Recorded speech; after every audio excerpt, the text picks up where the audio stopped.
Also of like, I'm usually only happy about my own success.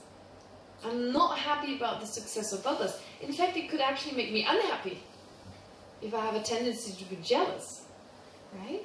And so it's another way in which you learn to be really happy for everyone else. This expansion. So give your mind more happiness. You have this incredible ability to be happy, so to be joyful for someone else's success. It's again an expansion.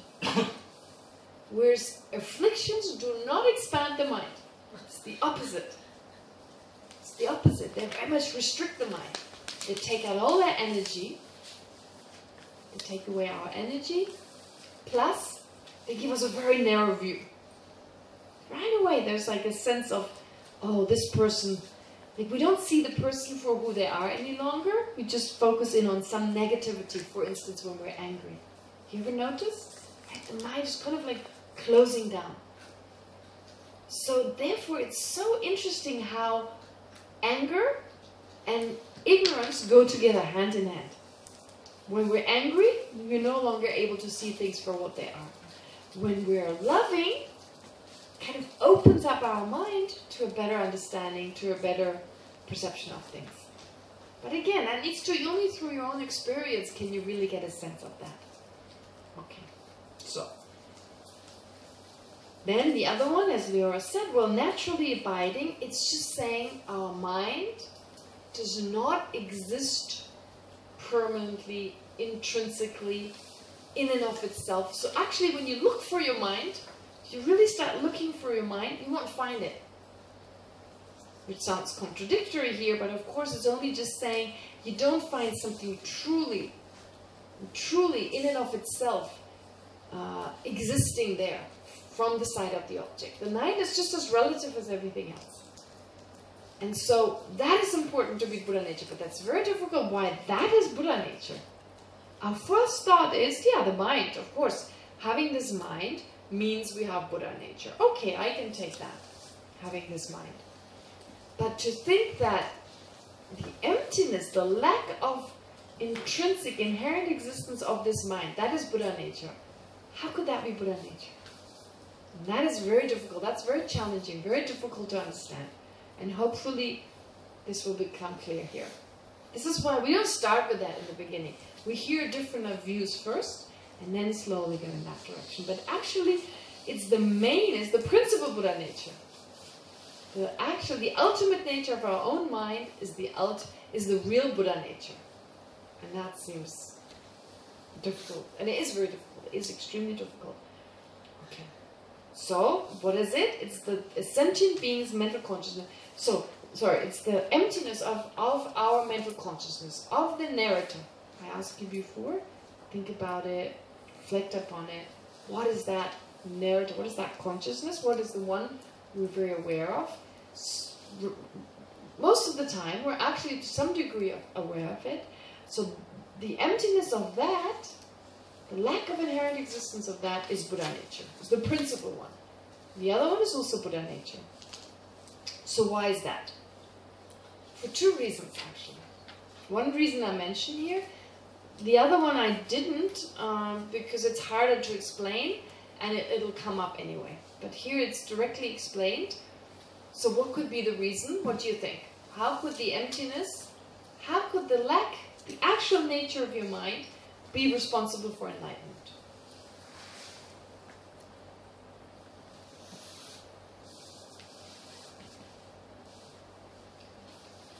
If it hadn't been empty of inherent existence, we wouldn't be able to change.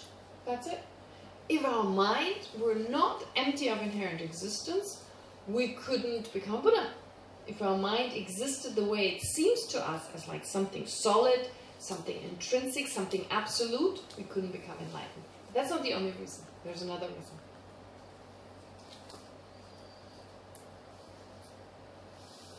And it's not here. And it is understanding that we become enlightened. It's understanding how our mind actually exists. That counteracts that misperception regarding our mind and takes us to enlightenment. Does that make sense? that twofold idea. So when we talk about the actual nature of our mind, how does our mind really exist? And I'll talk more about emptiness. It has to be, we need to understand emptiness better, so there'll be more explanation on that. But just talking about the actual nature of our mind is this relative, flexible, conventional thing. It exists only conventionally. And because that's the nature of our mind, it's not an absolute thing. It appears to us as absolute. We're not aware that it appears that way, by the way. We're not aware of that. But if I give you some examples, hopefully it becomes clear how things appear in a way in which they actually cannot exist at all. And this is true for so many things, and it's relatively easy with regard to tables, money, you know, certain ideas. It's much harder to understand this with regard to the mind, because it's difficult enough to understand the mind. So therefore, understanding the actual nature of the mind, well, first of all, that actual nature of our mind that is misunderstood enables us to become Buddhas. And moreover, understanding that nature is the means to do so. Does that make sense? So 2 reasons. Okay. And then also, we talk about a Buddha in relation to sentient beings. What does it mean to be a Buddha? Because without really understanding a Buddha, it's very hard to believe that Buddhahood is possible. So of course we will never really understand what a Buddha means unless we get there. So full understanding is impossible. But there is a way, which can be very confusing when you first hear about it, but if you get a slight sense of it, the possibility of Buddhahood is much more of a reality. So when we talk about a Buddha, we talk about, actually, the word that is used is kaya, which means body. But that is not a good word. Kaya is not a good, as like being body. It means like Buddha has lots of bodies. That seems weird, like physical bodies. But kaya really means more like a quality. A Buddha has all these qualities. Oh, don't you have this page in your book? No, we have 2. I have one. So this actually, I made this chart, and for tonight it's too much. For tonight I don't think it is. But this is like, when you talk about the qualities of a Buddha, I mean there's so many and they're so hard to understand, but they can be relatively easily understood by dividing those qualities either into 2, 3 or 4. 2, 3 or 4. So actually, however confusing they are, I mean it's just, we have to deal with 2, 3 or 4 ideas. It's not that bad. So when you go to the front page where it says chart of the kaya or bodies of the Buddha, the first page has an explanation of 2 kayas, and then the back side has an explanation of 3. No, 2 on the first division into 2, and then further divided into 4, and on the back side it's 3. So it doesn't matter. Any of those, if you understand those, in particular the 4, then things make sense. Okay, so maybe it's easier to get a sense of this and then go back to what I was talking about. Okay? So, when you say kayas of a Buddha, just think of qualities. The word quality here works better. So, a Buddha is actually very similar to us. The difference really between a Buddha, what is the difference between all of us? What is the main difference? Which of our aggregates is the part that differs most? The mind. It's the mental consciousness. The mental consciousness basically defines us. We are not our mental consciousness. We're definitely not our mental consciousness, because I have a mental consciousness. I utilize, and they have different mental consciousnesses, whereas the I is the same. Right? It's I all the way, but it doesn't mean the minds don't change. So I call each of these mental consciousnesses, I can label I, that's totally appropriate, but the mental consciousnesses, they're always changing, they're ever changing. So therefore they're not exactly the same. I just label the I on the basis of these different awarenesses. But it's a stream. Think of it as like a stream. And that stream of consciousness will become a Buddha's stream of consciousness. And that's the difference between us and the Buddha. It's the stream of consciousness being a continuum of an ordinary person, but then the Buddha's consciousness is the same continuum, now free from what's extra. So it's really just things that are extra, that are not in the nature of our mind, that we have right now. So think of your mind like a muddy stream. You know, a muddy stream. It's got all this mud in it. And the Buddha's consciousness, that is a clean stream, with the mud being taken out. So the original water is the same in both. In the stream, the small stream, it's H2O, it's just natural water, but it's mixed with mud. Whereas the Buddha's consciousness is not mixed with mud. Maybe that's an analogy that works best. Right? That continuum here.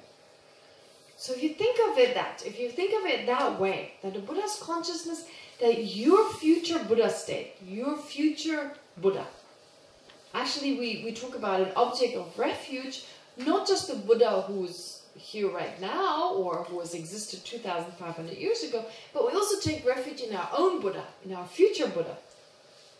We take refuge in our future Buddha. So there's two types of refuge, two types of Buddhas that we take refuge in, the internal and the outer.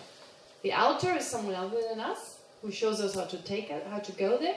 The internal is our own future Buddhahood, or our own future state of being a Buddha. Oh no, our own Buddha mind, our own future Buddha mind. That's the main Buddha, future Buddha, which is our inner refuge. Now, if you look at the chart here, so it says kayas of a Buddha, qualities of a Buddha, and then you have something called Dharmakaya and something called Rupakaya. That doesn't tell you much. It says, in English, it says own benefit, truth body. What does that mean? The only thing we understand here is it's for our own benefit. The other word is Rupakaya, which is for others' benefit. But that's great, that's already very important. That you become a Buddha to benefit yourself and others. So people sometimes think, is Buddhahood all about like totally giving up your own benefit and just working for the benefit of others? It seems like that, right? Because we talk about others all the time. But it's actually not the case that our own happiness is less important than that of others. Equally important. Because the result is a result that mainly benefits us, and then there's a result that mainly benefits others. So why do we talk so much about others? Why so much emphasis on others being more important? Are they more important than me? Yes, in a way, sir. In a way they are, because otherwise we wouldn't be enlightened if we don't have the motivation of helping others, for example. Okay, very good. So, if others are more important than me, so you're saying others are more important than Kazanwamo, right? Others are more important than Kazanwamo. No, wait. Than you. Okay, so others are more important than Leora. Well, you and Leora, are you saying that two people? So others are more important than Leora. Okay. Others are more important than Nissim. Others are more important than Fred, and Kazanwamo, and Shoshko, Maya, and everyone else. So who are these others? Who are these others? If you think about it logically, right? If everyone else is more important than me, then that must be true for Nissim too. Everyone must be more important. So actually we become equally important, because if it's from each person's perspective that everyone is more important, well, everyone's perspective is different, and including all sentient beings, we become equally important. Right? Logically? Mm-hmm. Because we're not saying all sentient beings are more important from Leora. That's it. And that's true for me too. I'm more important than Leora, from my perspective too. No, from my perspective, others are more important. So actually, logically, do you get the logic? Mathematically. Mathematically, and that's basic logic. Mathematically or logically, we're all equally important. So then why are we told others are more important? That's a lie then. It's not true. We are a part of the other, right? That is true. We're part of others. But would you agree we're equally important? Because from your perspective, you're supposed to think everyone else is more important, and I'm supposed to think others are more important. Yeah, but if we are a part of it, there is no other. There is no other, because we are a part of the other. Okay, so we're equally important, right? Yeah, I would agree with it. Makes totally sense, very logical. We are part of others, and with us missing, you couldn't have all sentient beings. So we're part of everything, and each individual is. So why are we told others are more important? Yes. Because we have ego, and ego tells us I'm more important. That's it. So if somebody tells others more important, maybe me and others will be the same. Exactly, this balance, we're out of balance. We fall into this extreme, I'm more important. So like when you're on a balance beam, you know, when in gymnastics you're on a balance beam, how do you get back into the middle? You lean over very heavily to the other side. So it's just about creating a balance. That's why we're told. Yes. But even beyond the balance, Yes, maybe at the beginning I need a balance. Yeah. But if I understand that this is the key for my happiness, but not only that, this is the key for my getting bodhicitta. So they're more important than me. And there's no question of... Without you, could you generate bodhicitta? No. Okay. So you need yourself just as much as you need others. Of course I need myself. But who is more important? If my motivation is to become a Buddha, then I need others more than I need myself. I can't do anything by my own. Okay, so what is he very good, Leora. He's just saying, I need others to generate bodhicitta. Okay, so I'm saying you need yourself to generate bodhicitta. Okay, but she's saying others are more important because with others I couldn't generate bodhicitta. Then I debate back, well, you are also equally important because without yourself you couldn't become a Buddha. So, because you need both, I would argue they're equally important. So please give me a reason for why others are more important. You need both. I mean... Because if we take the 6 points in one and the sharing of all the others in the other incarnation, and we want to benefit to repay their kindness and so on and so on and so on. Isn't it implies that they are more important than us?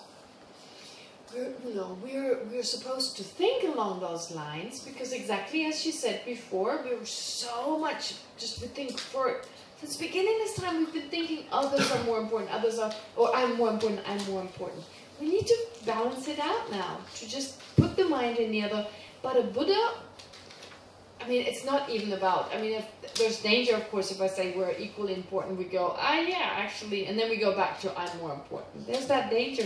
But I think philosophically, it needs to be understood because some people think, seriously, I need to totally, and there's also this misunderstanding sometimes that people feel, I have to totally give up my own happiness. I have to totally give up my own well-being. And then people do too much. Right? I mean, even then, of course, you can definitely, you need to think, I'm healthy, I stay well, because I have to be there for others. Right? As a mother does. I mean, a wise mother with 20 children, she's not going to give up sleep, because she can do that for 3 days, and then she won't be able to look after these 20 kids. So she has to get her sleep, her food, her exercise, to be able, so she has to make sacrifice, in the sense she can't be around them all the time, but for the welfare of her children, she, I mean, it's just that. It's simple as that. Except here your welfare is not 20 children, it is all sentient beings. Or not just 2 or 3 children, it's all sentient beings. Same mechanics, same logic. But actually, this homeless has been asked this question on a few occasions. This homeless always stresses, that's why we have 2 kayas. Why do you stress both if we're not equally important? You would just say one kaya and the other one you wouldn't even mention. But it's very clear, there is that which mainly benefits the Buddha and that which mainly benefits sentient beings. So that philosophically stresses the importance of both. But of course, before we get there, we talk about the numbers, for instance. In terms of numbers, others are more important. There are more people, more sentient beings. But it's not, if it's just from the point of view of numbers, again, there's me against everyone else. If everyone else is more important, from a different perspective, I'm part of all the others. So you could say maybe the masses, all together, they are more important, but not each individual sentient beings. I can't say that. Okay. Anyway, so that small discussion, not that relevant, but I think just to understand those two kayas, they're stressed both here. And then you have this division into 1, 2, 3, 4. So the only time I used numbers was when I talked about the different divisions. So number 3 is self-explanatory. The 3 kayas in the back. Once you understand the 4, you understand the others. So don't go to the 3. Stay with the 4. So you have 1, 2, 3, and 4. What's the most difficult is those weird names. Jnanakaya, Svabhavakaya, Sambhogakaya, Nimanakaya. And there you have it again. Wisdom, truth, body. What does that mean? Wisdom, truth. What does that mean? Then nature body. The word nature is back. Then you have enjoyment body and you have emanation body. Oh, there's one word missing on that copy. Okay. So basically it's saying two things. Here when we talk about the Dharmakaya, this is the part we need to know here. So, for now, Dharmakaya, this is all the mental, everything mental about a Buddha. Wisdom, truth, body means basically the body, the mind, the mental consciousness of a Buddha. It's the mental consciousness of a Buddha. And then the Svabhavakaya talks about the nature of that mind. So, wisdom, truth, body, or Jnanakaya. Jnana just means wisdom, basically. The truth body is from the Dharmakaya. The Dharmakaya. So, in English it's been translated either as wisdom body or as wisdom truth body. And then the Svabhavakaya, Svabhava is another word for nature, so nature body. Okay.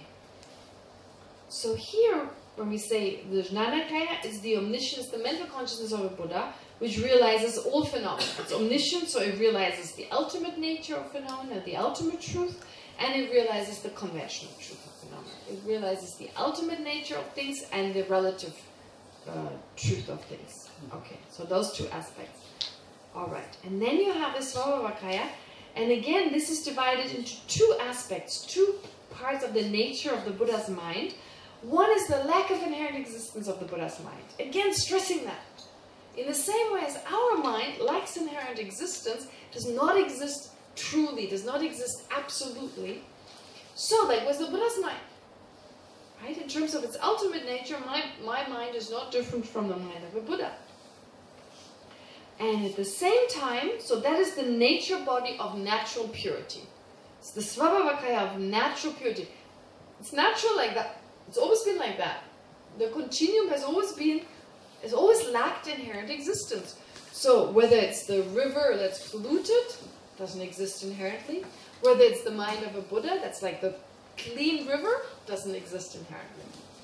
So again, to stress the fact that there's nothing absolute there.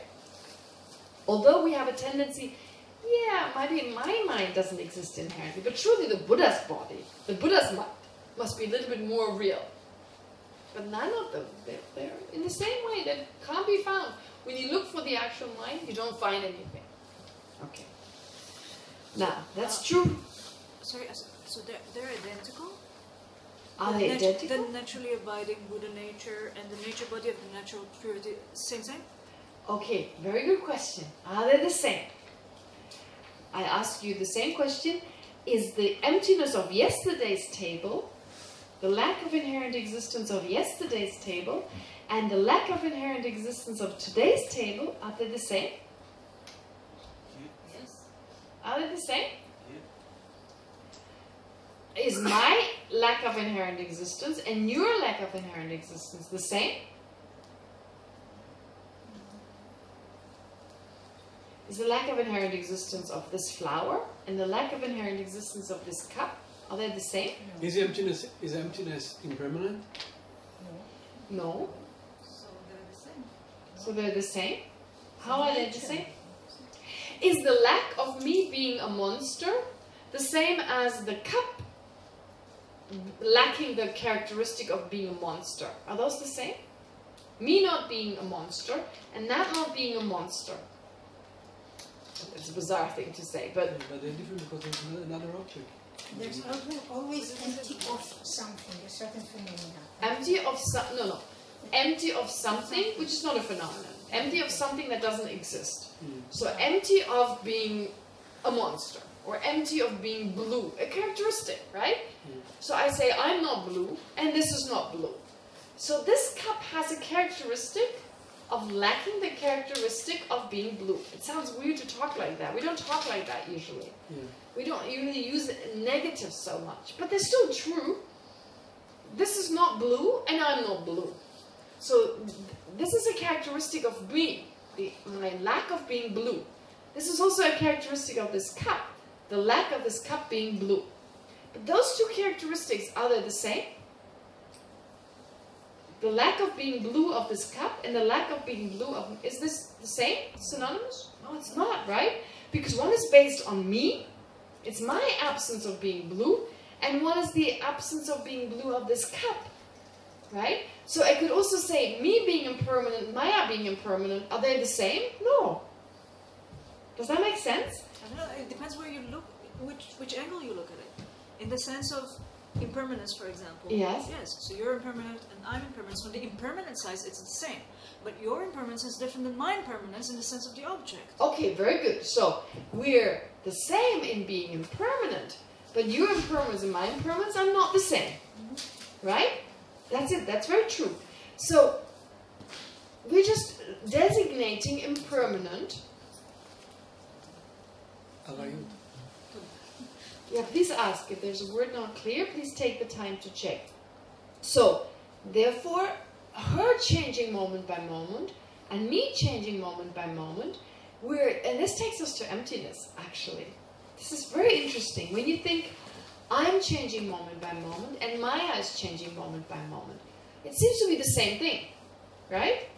Or when I say, this being a table, and then this being a table, it seems to be there's something inside these objects that are table, right? There's something table inside them.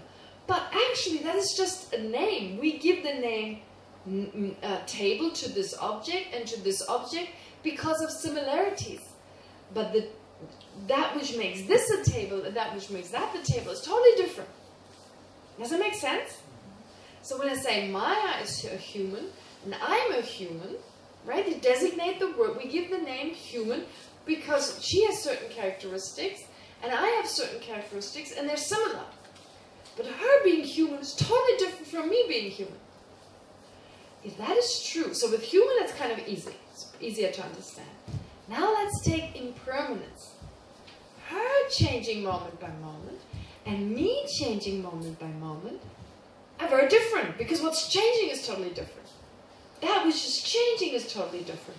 So her impermanence and my impermanence are not the same. Am I making sense? The idea is the same, but the actual emptiness is different. Exactly. The idea, what we call it, is the same, but the actual, we have a basis on which we label impermanence. That being totally different, so therefore the thing has to be different. Now, so far it's not that hard to understand. Now we take emptiness. Emptiness, where we're just saying lack of existing inherently, based on Maya.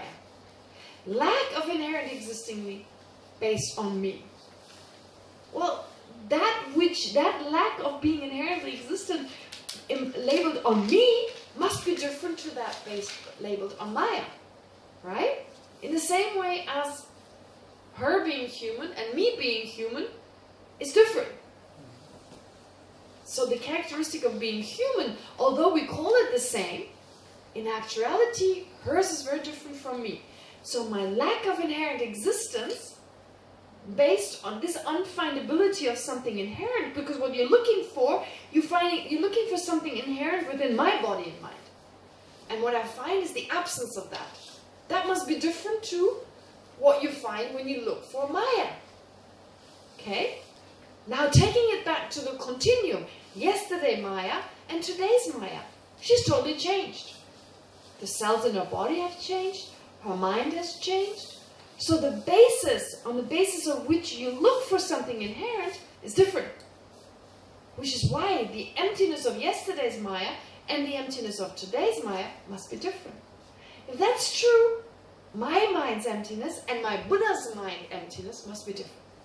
It's a very important question she asked. So we have to really go back to understand these characteristics. You see, this is where racism comes from, not because of your question. No. But, no, don't get me wrong. You see, we say, this person is, let's say I'm a racist when it comes to people I call potokoto. Right? There's this group of people, I call them potokoto. I met one man, one woman, and I call her a potokoto. I give her the name on the basis of certain characteristics. These are horrible people. They're horrible people, those potokotos. So that's a characteristic. The potokoto, this person, he's a potokoto. I don't like potokotos. And then I see another person who has similar characteristic. I seem to see, and I call this person potokoto. And suddenly there's like potokoto in this person and potokoto in that person.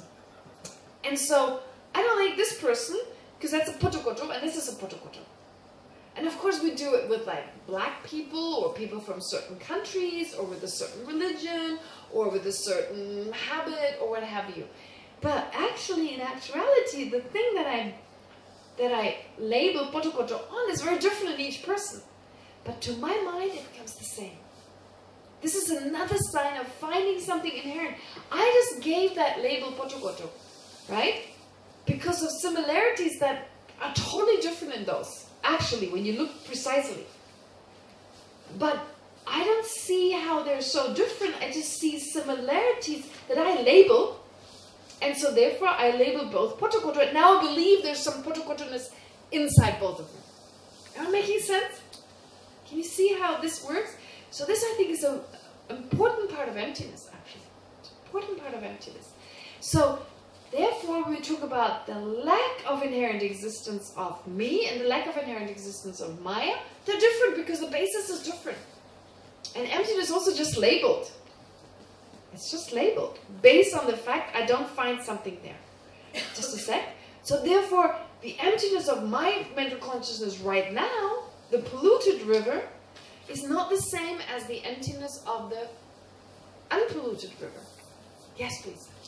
Would you say that the emptiness of the mind is like any other object?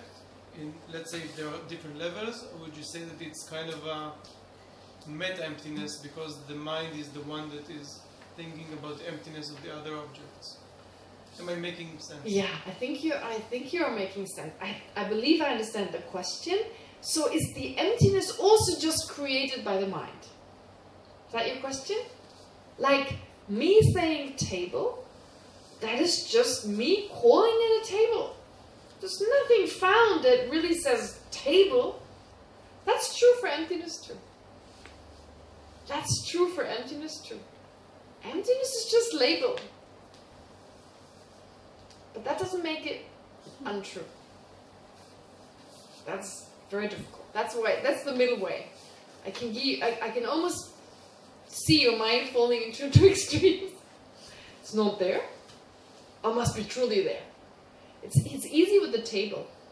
Oh, the table is just called a table. When you say emptiness is just labeled, then it's like, whoa, all this big thing about emptiness, and you're telling me it's just labeled? Are you kidding me? Right? It's really weird. But anyway.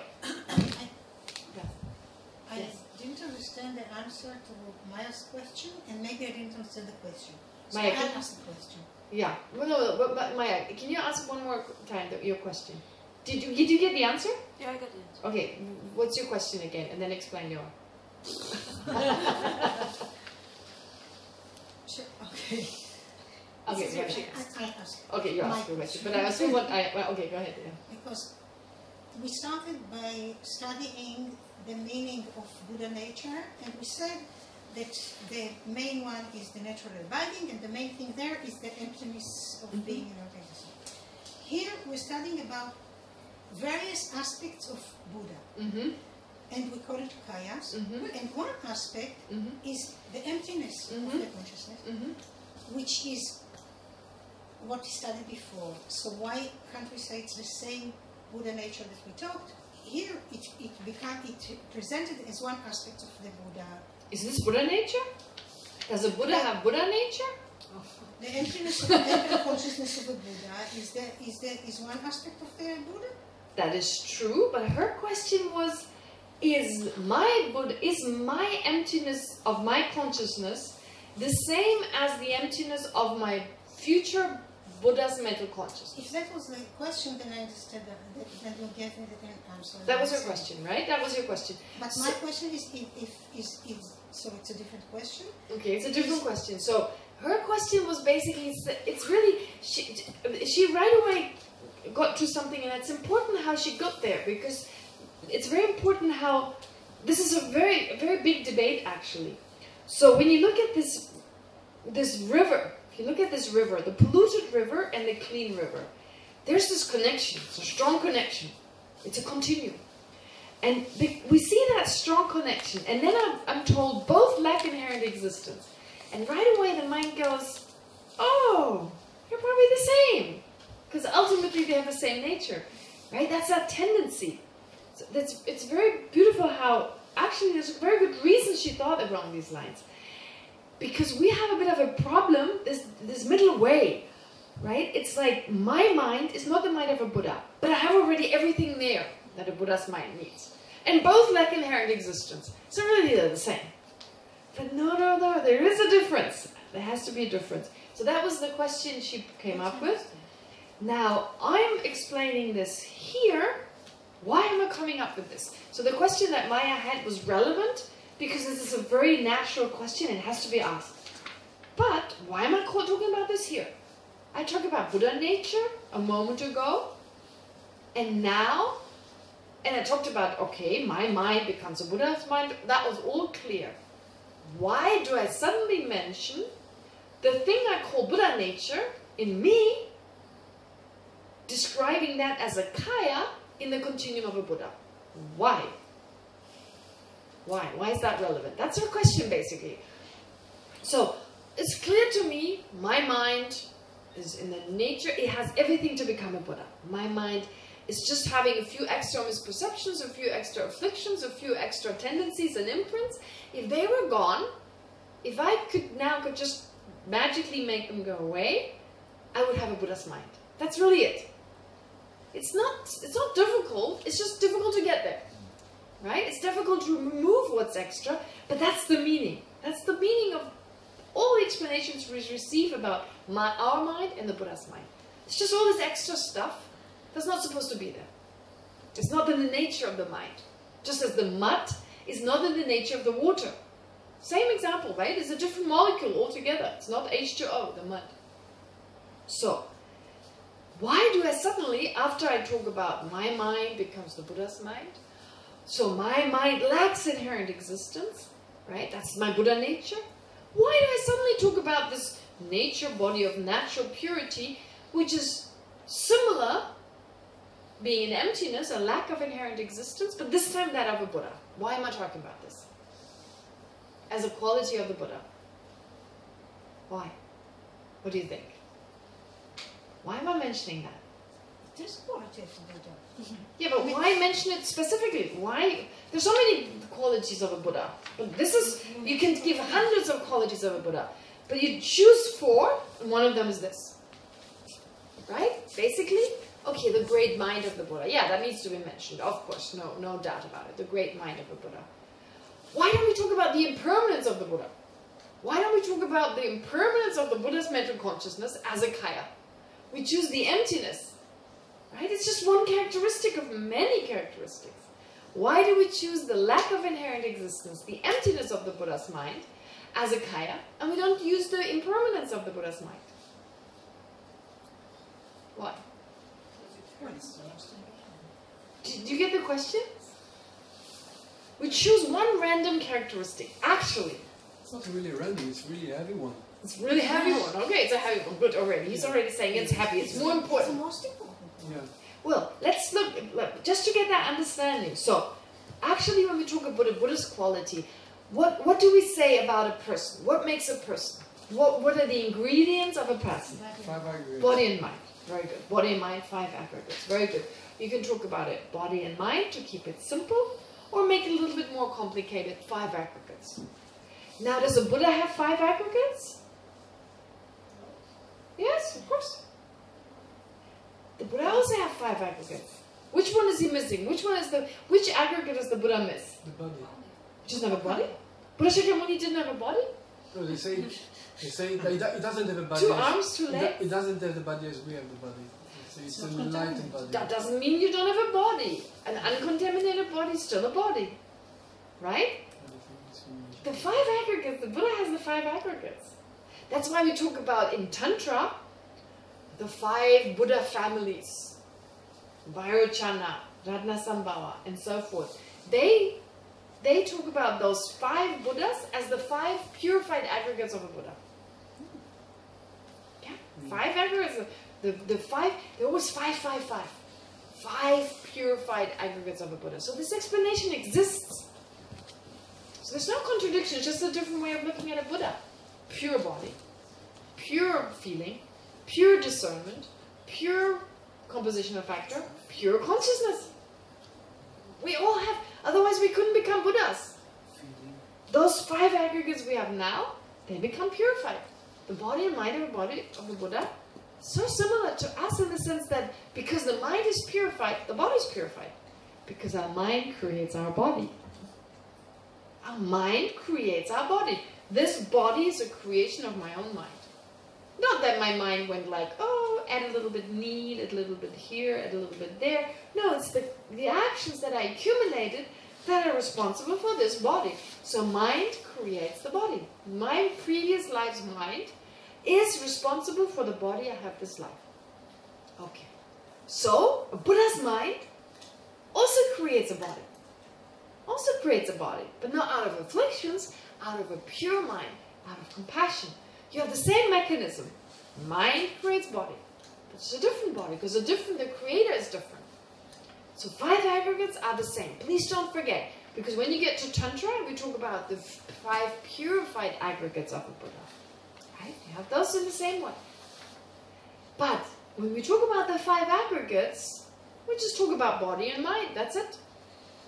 So, but here something weird is being mentioned. Something weird.